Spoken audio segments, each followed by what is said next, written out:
and welcome to the first ever Tinkart 10 video.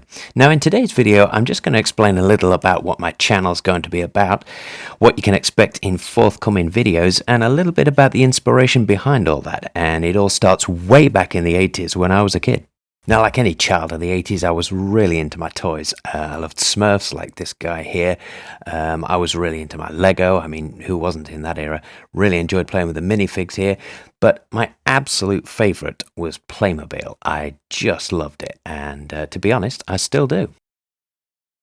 Now, I don't know what it is specifically about these guys that I particularly liked. I don't know if it's the scale. I mean, they're that bit bigger than Lego minifigs or whatever, but something about them just captured my imagination as a kid. And I mean, even the boxes they came in were, like the perfect Christmas present. I can still remember opening them on birthdays and Christmas Day. They used to come in these fabulous blue boxes. Well, they still do actually, but just the smell of them was great, The print on the boxes had a real distinctive smell.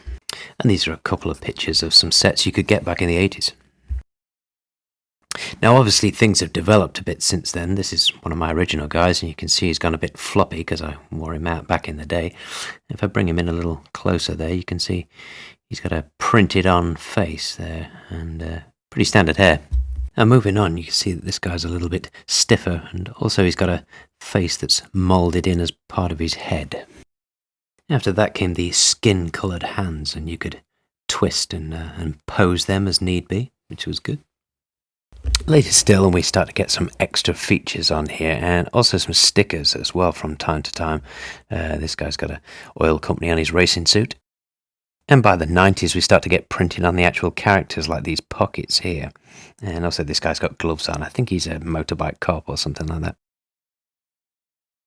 We get some printed facial features. This guy's got an excellent cookie duster, slightly different hair, and also you can see he's got his printed on jacket there. And finally, bang up to date, this guy's got his sleeves rolled up, and he's got a hoodie on there, you can see at the back, and a more modern haircut. And recently, Playmobil have started licensing films and TV shows from the 80s, like the A-Team. I mean, oh man, what I'd have done for an A-Team van back in the day. But if you've never seen the original A-Team, then seriously, Google it or YouTube it or something. It was brilliant.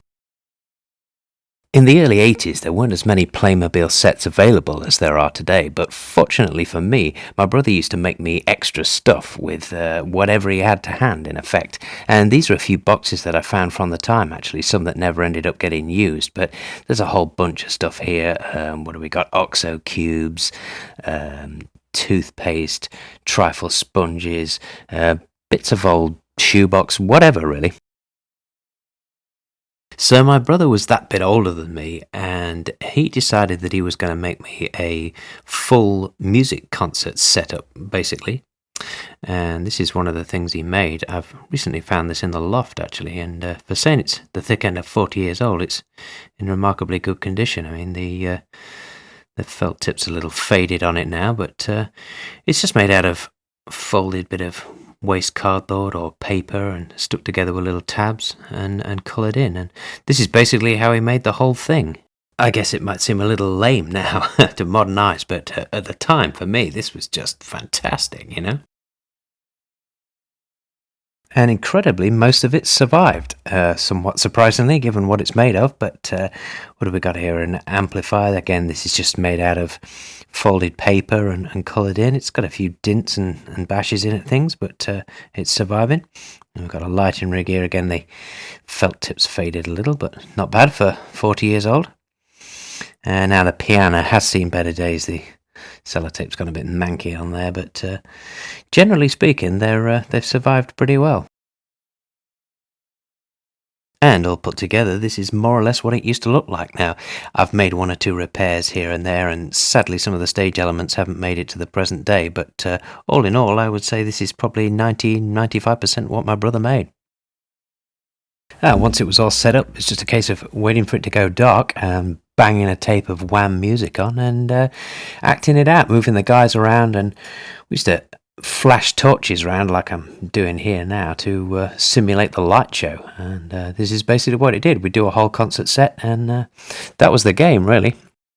Now, you may be wondering, where is he going with all this? Well, I've had the thought in the back of my mind for a while now of what it might be like to recreate this in the modern day.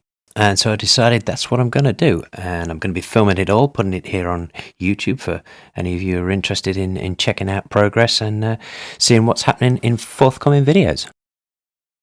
Some of you younger folks might be wondering, who on earth are Wham? Well, back in the 80s, they were a massive pop group comprising of George Michael here and Andrew Ridgeley. And from about 82 to 86, they were a real big deal. And that's who our original concert was based on. But we're not going to be using Wham this time around. Mainly because they don't exist anymore, but around the time Wham were calling it a day, this record came out, and this just opened up a whole new world for me. This was my introduction to big-haired rock of the mid-80s to early 90s, and it was my favourite. I just loved it. I loved everything about it, and I still do. Which is why my new Playmobil band is going to be a rock band, based loosely on a lot of the groups from this era. Obviously Bon Jovi here, but others like Aerosmith, Guns N' Roses, Poison and the like. Some of you are probably going to have to Google them or ask your granddad or something who they are. But I'm not going to be doing anything specific to any one band. I think one of the great things about making up a fictional group is I get to kind of cherry pick the imagery and things these iconic bands did and kind of roll them all into one story. But this is the kind of imagery and era I'm trying to recreate, and then I'll be bringing them right through to the modern day.